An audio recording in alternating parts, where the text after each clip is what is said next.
De la diversión del verano al aula puede ser una transición difícil para cualquiera, especialmente aquellos que nunca lo han hecho antes.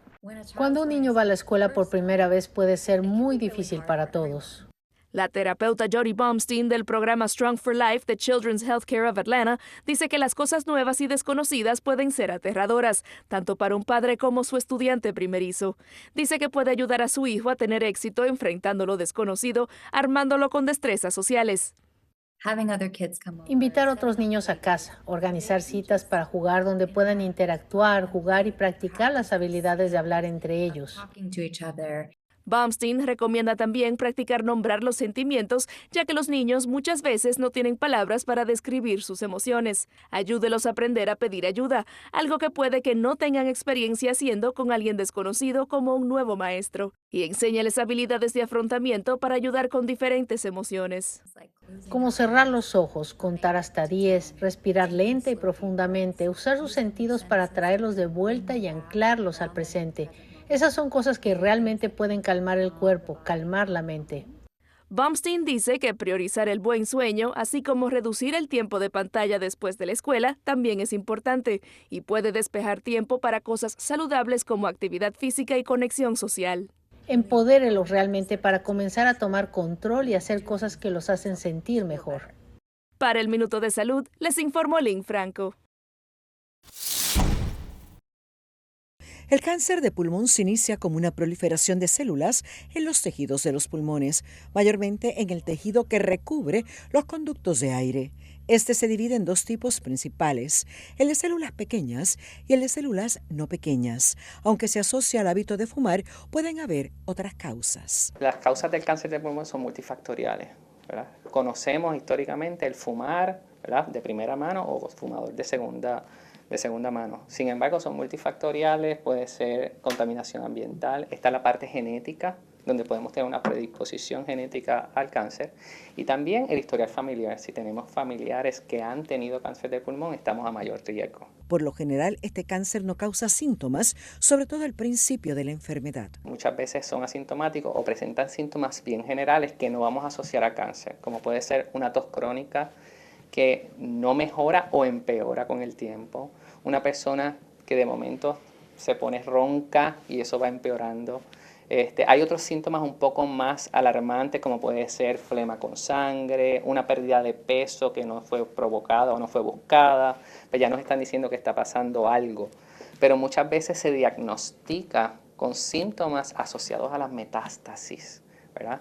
Paciente que ya tiene dolor de hueso porque tiene metástasis de hueso, pero el origen es en cáncer de pulmón, o un paciente que tiene convulsiones porque ya tiene metástasis a nivel cerebral, pero el origen es cáncer de pulmón.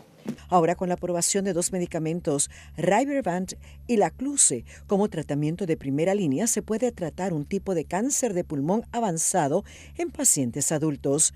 Pero, ¿cómo es que funcionan? Él ataca dos moléculas en la superficie de la célula, ¿verdad? Tratando, ¿verdad?, de esta manera de controlar la célula y eliminarla. Y Lacluze ataca por dentro de la célula una de esas proteínas, y en la combinación es donde vemos un mayor beneficio. Uno de los medicamentos es oral, el otro es un anticuerpo, o sea, biológico. Esta combinación lo que hace es evitar que las células cancerosas se sigan replicando, o sea, multiplicando. El mayor beneficio para los pacientes es... El estudio Mariposa, que fue el estudio que estudió esta combinación de Rybrevant y Lacluze, demostró una reducción de un 30% del riesgo de progresión de enfermedad y de muerte. Esto se tradujo en que los pacientes que estuvieron en esta combinación tenían 7 meses más de sobrevida sin progresión de enfermedad cuando lo comparamos con lo que hoy día es la terapia que se utiliza de primera línea. Así que, ¿en qué se traduce eso? En que esos pacientes van a tener un tiempo extra para llegar a aquellas cosas importantes como puede ser la boda de una hija, el nacimiento de un nieto, la graduación de un hijo. Le estamos dando un poco más de tiempo a esos pacientes. Si usted padece de este cáncer, consulte con su médico para la disponibilidad de esta terapia combinada. A pesar que la cirugía es una de corta duración, la preparación del paciente es requerida porque aunque se opera un ojo primero y el otro después, el cuidado en sala de cirugía es indispensable para el éxito de la misma. Este medicamento es solamente para que te mantengas relajado durante el procedimiento Este tipo de cirugía de lentes intraoculares lleva tiempo y se usa en pacientes con catarata, que es cuando un área del lente cristalino del ojo se nubla o se opaca, afectando tanto la visión de lejos como de cerca. El lente que uno nace, que te ayuda a enfocar, que se llama el lente cristalino, que con el tiempo lamentablemente le siguen saliendo más proteínas, sigue creciendo y se pone más opaco, entonces ya le empieza a afectar la calidad de vida al paciente y su salud visual. Las cataratas son muy comunes a medida que se ganan años y todos en algún momento de nuestras vidas la padeceremos. La única manera de eliminarla es a través de cirugía, pero en el pasado se le colocaba un lente intraocular que no era ajustable. Antes se ponía la receta, te quedabas con esa y ya. Algunos lentes eran premium, ¿verdad? O daban una tecnología superior que uno puede ver de cerca y de lejos, pero el que te pusieron, si falló un poquito, te quedaste ahí y no podemos reajustarlo. O muchos tenían las dificultades que guiando por las noches va a ver como unos anillos y se va a ver todo como si fueran arbolitos de Navidad y la gente entonces no está contenta. Esta tecnología salió hace como 5 o 6 años en Estados Unidos y en el mundo. La primera vez que llega a Puerto Rico y lo podemos reajustar hasta 4 veces luego al paciente cuando llega a la oficina. O sea, el paciente se siente y me dice, mira, veo bien, pero me gustaría ver un poquito mejor. Pues se puede dar esos toques hasta que el paciente está 100% satisfecho con los resultados. Lo primero que se hace es la remoción de la catarata. La cirugía toma solo unos 10 minutos y en un abrir y cerrar de ojos, ese lente queda implantado. 3-4 días ya están viendo perfectos como mucho. O sea, y entonces lo que hacemos es que donde tenemos ese lente natural, implantamos un lente. Eso es correcto, eso trae un saquito, ese saquito intentamos dejarlo lo más intacto posible para ahí reposicionarle el lente artificial. Y una vez, después de eso, revisamos al paciente a ver si todo está bien. Sí, y con estos lentes entonces se llevan 2 o 3 veces hasta que el paciente esté completamente contento reajustando su receta. Esto no quiere decir que yo voy a tener 20/20. Con esa cirugía sí, con esa cirugía hasta 20/15 se pueden llevar a 20/20 lo más perfecto, sí. De cerca y de lejos. Este lente no necesita reemplazo porque no se deteriora con el tiempo, como pasa con el lente natural.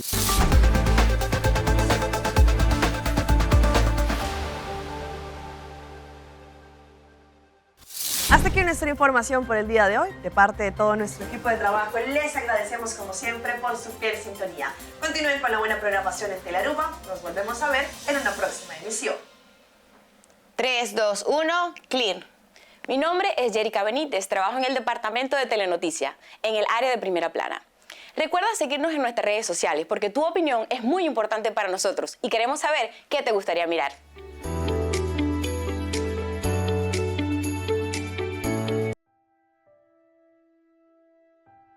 Hobby gente te quiere, cultura cacho también es un cos.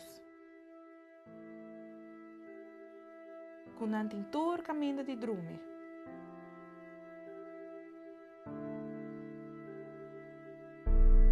Y nan por unga onda kuta.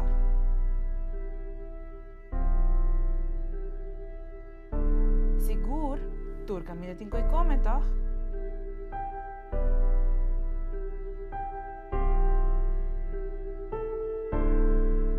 Pero en realidad está hopeleo.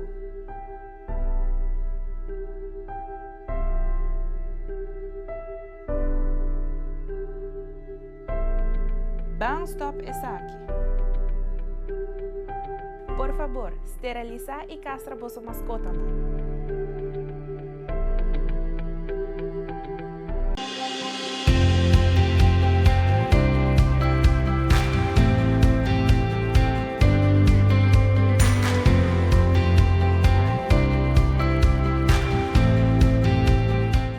Mainta turja luna jaranson e jabiarna di nuevo para Jesonori Mainta. Síguenos riba YouTube di Telearuba. Telearuba, bo planta nacional. Salud. Salud. Nos Mainta.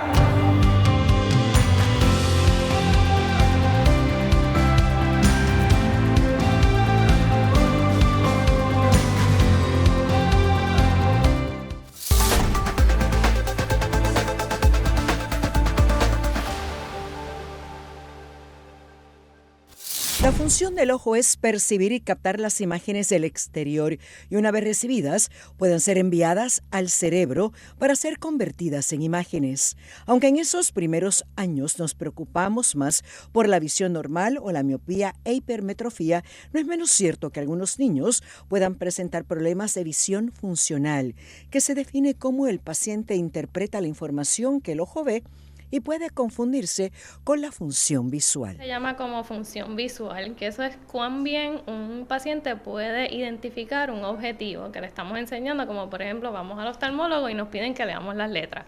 Pues eso es más bien lo que es función visual y no se debe confundir lo que es función visual con visión funcional. Son completamente diferentes, aunque están relacionados.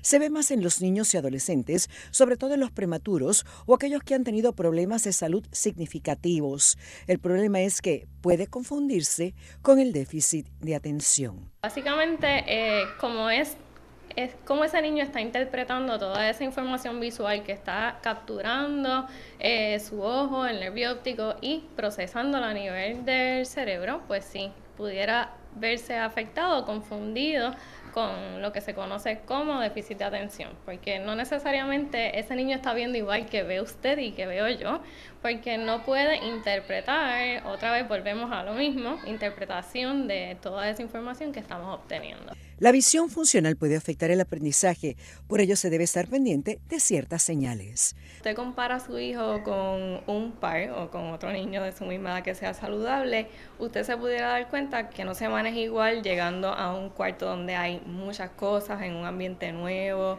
que hay mucha gente, dificultad de identificar las caras de los familiares o de personas que están cercanos a ellos, que si usted le pone muchas cosas enfrente, pues tal vez no pueda ni siquiera identificar alguna porque el ambiente está tan y tan cargado de información que es muy difícil para ellos procesarlo. Examinarlos antes de los 3 años y luego antes de su entrada escolar es de suma importancia para poder determinar si tiene algún padecimiento. El tratamiento usualmente se basa en... El tratamiento para esto sería más bien terapia. Con terapia visual, terapia ocupacional, también juega un papel muy importante porque de nuevo volvemos a educar al maestro, educar a los familiares, a los cuidadores para que puedan ayudar al niño a maximizar su aprendizaje y pueden ser, como hablamos, modificaciones bien sencillitas como quitarle todo tipo de interrupción al niño que tenga de frente. La capacidad visual de un bebé es de 5% cuando se compara con un adulto. A los 2 a 4 meses es de 20%, al año de un 30% y a los 3 años de un 50%. Puede ser difícil manejar trabajo, familia y todas las cosas en medio. Más personas que nunca están reportando sentirse estresados crónicamente. El estrés viene, nos pasa a todos, pero después ese estrés nunca se va. El presentador del podcast Chasing Life, el Dr. Sanjay Gupta, dice que el estrés duradero pone a su cuerpo a toda marcha. A medida que los niveles de la hormona primaria del estrés, el cortisol, aumenta, eleva el ritmo cardíaco. Puede dejarlo sintiéndose mareado, puede dejarlo sintiendo náuseas y es solo estrés de corto plazo que nuevamente todos tenemos. Luego, sus niveles de cortisol vuelven a bajar, pero con estrés crónico, sus niveles se mantienen elevados. Es como dejar su pie en el acelerador de su auto. Gupta dice que las mejores formas de luchar contra el estrés crónico son dormir bien, el descanso permite que su cuerpo se relaje y enfocarse en llevar una dieta saludable. Los alimentos reconfortantes pueden ser aliviantes, pero también inducen estrés a largo plazo. Si las redes sociales o eventos noticiosos lo están estresando, tome un descanso. En su lugar, comparta con sus familiares y amigos. Gupta dice que mantenerse conectado es clave para aliviar el estrés. También hay alivio en cosas como respiración profunda y meditación. Una de las herramientas más útiles es probablemente ejercitarse. Ejercitarse libera endorfinas que le hacen sentir bien y puede incluso adaptar el ejercicio a su estado de ánimo. Este año la campaña se enfocará en los adultos mayores, ya que representan el 29.7% de la población en la isla. Y muchas veces hay pacientes con necesidades especiales, como los encamados o que necesitan algún tipo de asistencia, que no reciben el cuidado oral adecuado. Por ello, los familiares o cuidadores son cruciales para que reciban los servicios dentales. Comunes en los adultos mayores está la falta de los servicios dentales, y no porque no tengan cubierta dental, sino porque muchas veces los cuidadores, las familias o los centros de cuidado desconocen de dónde llevarlos, cómo contactar al dentista, cómo contactar el servicio para que sean atendidos.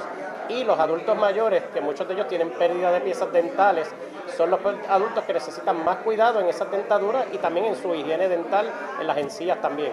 Además, indicó que si no se atiende la salud oral, esta población está propensa a padecer de infecciones, caries, placa bacteriana, lo que puede llevar a la pérdida de piezas dentales, así como algunas condiciones sistémicas, como cardiovasculares, diabetes y accidentes cerebrovasculares. Por ello, el colegio está llevando a cabo un programa educativo en hogares de envejecientes.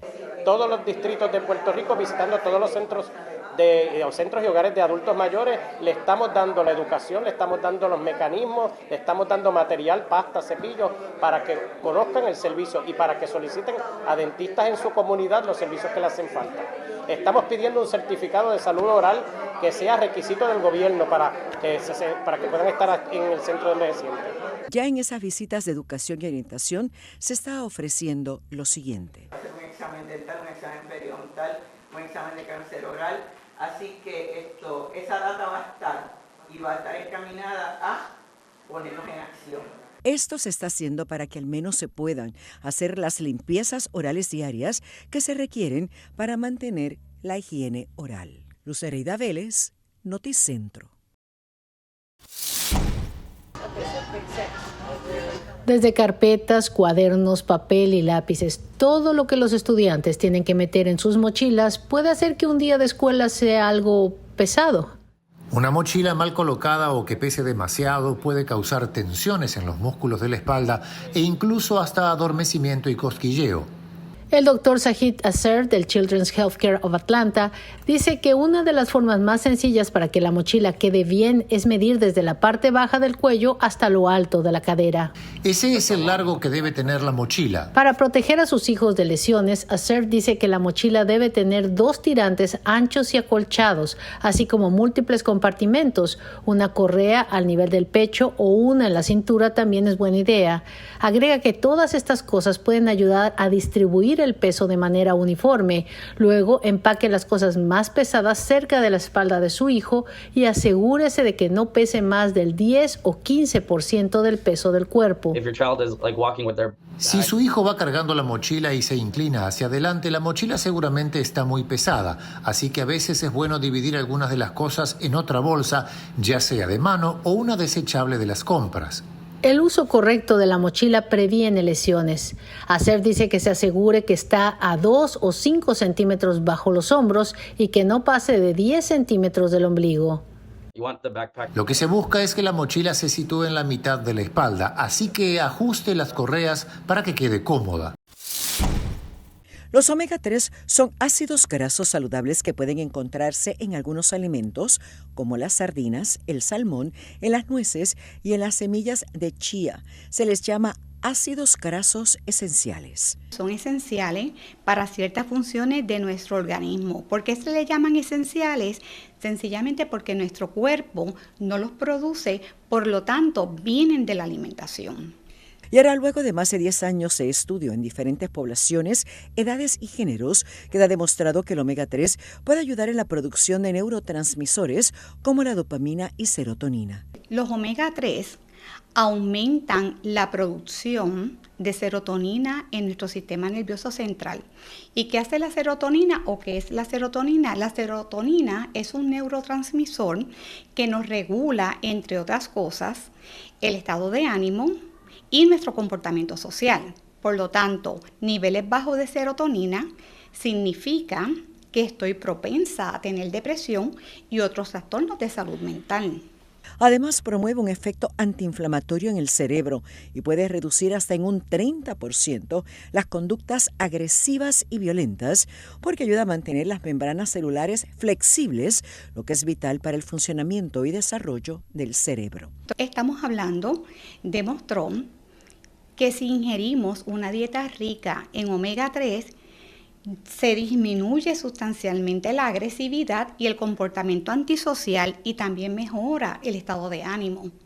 Al regular nuestro estado de ánimo, disminuye la depresión. Al regular nuestro comportamiento social, pues nos convierte en menos agresivos, menos violentos, menos comportamiento antisocial. Esto no quiere decir que tanto los psicofármacos y las terapias conductuales sean sustituidas. Por el contrario, el omega 3 debe ser un complemento del tratamiento. De herramientas al paciente para que el paciente pueda manejar sus emociones, su depresión o ya sea sus trastornos de la personalidad. También el omega 3 ayuda a enfermedades como la fibromialgia y a mantener una salud cardiovascular.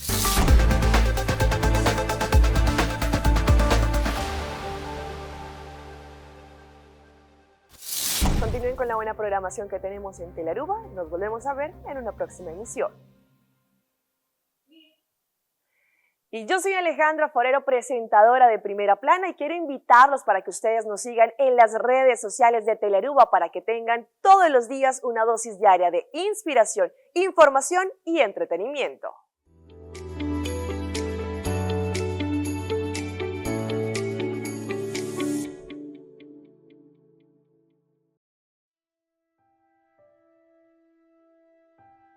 Hobi gente te quiere, cultura cacho también es un cos. Kunantin tur caminho de drume.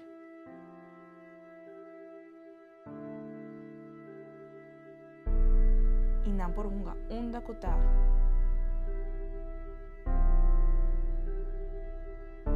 Sigur, tur caminho de coi comentar.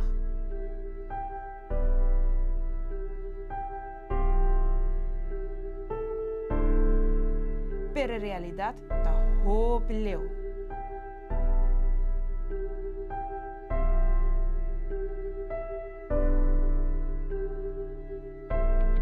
Banstop está aquí.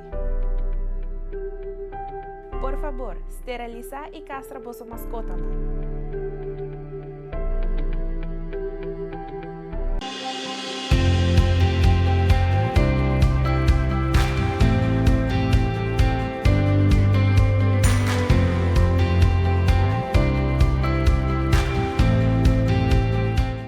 Mainta Turja Luna Jaranson e Jabiarna de Nuebor para Sonori Mainta.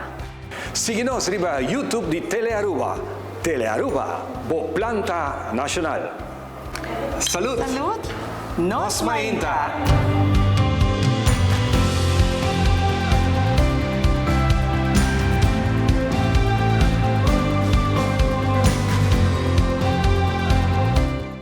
Hasta aquí nuestra información por el día de hoy. De parte de todo nuestro equipo de trabajo, les agradecemos como siempre por su fiel sintonía. Continúen con la buena programación en Telearuba. Nos volvemos a ver en una próxima emisión. 3, 2, 1, clear. Mi nombre es Jerica Benítez, trabajo en el departamento de Telenoticia, en el área de Primera Plana. Recuerda seguirnos en nuestras redes sociales porque tu opinión es muy importante para nosotros y queremos saber qué te gustaría mirar.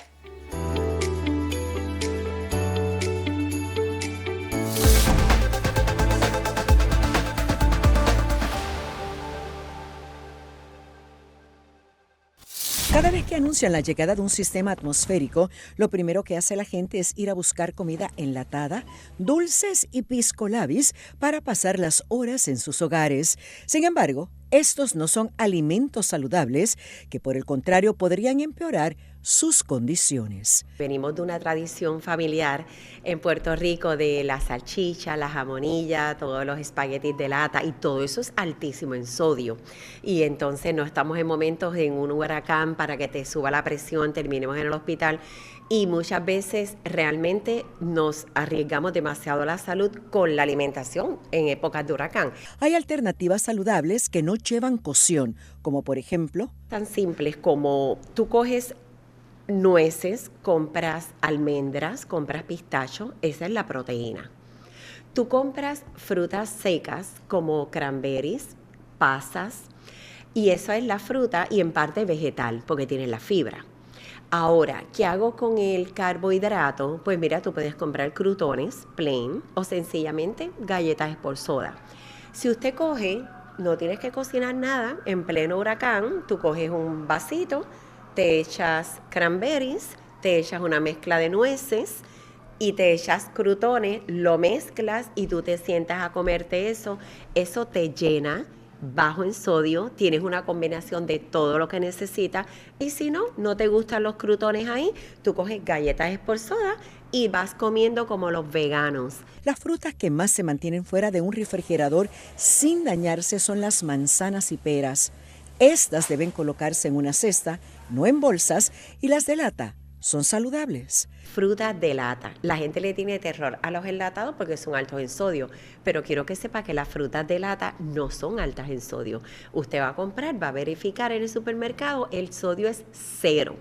Entonces hay muchísimas cosas que usted puede hacer y no tiene que atarse a lo tradicional. Es de suma importancia vigilar la salud y el peso en épocas de tormentas, porque la obesidad se ha convertido en una pandemia que afecta al mundo y a todas las edades y está relacionado con enfermedades crónicas, cánceres y hasta la muerte. No es solamente, la ropa no me queda bien, es todas las enfermedades crónico-degenerativas que vienen atadas a esta. No solamente el porciento está en 65%, sino que ya hay algo que ni siquiera la gente está ignorando, ni siquiera se puede medir, que es que las personas están más pesadas. O sea, dentro de ese 65%, pues ya no podemos crecer más porque ya están en sobrepeso o obesidad, pero la gente que pesaba 200 libras, pues ahora están en 300 y como quieras están en obesidad. O sea, son índices astronómicos. Para lograr un peso saludable, este jueves a partir de las 6 de la tarde, habrá un seminario en donde aprenderá a disminuir esas libras de más y no entrar en el rebote del baja y sube. ¿Qué comer? El control de su mente y el ejercicio. No está muerta ahí, la grasa está activa y está causando inflamación en tu cuerpo.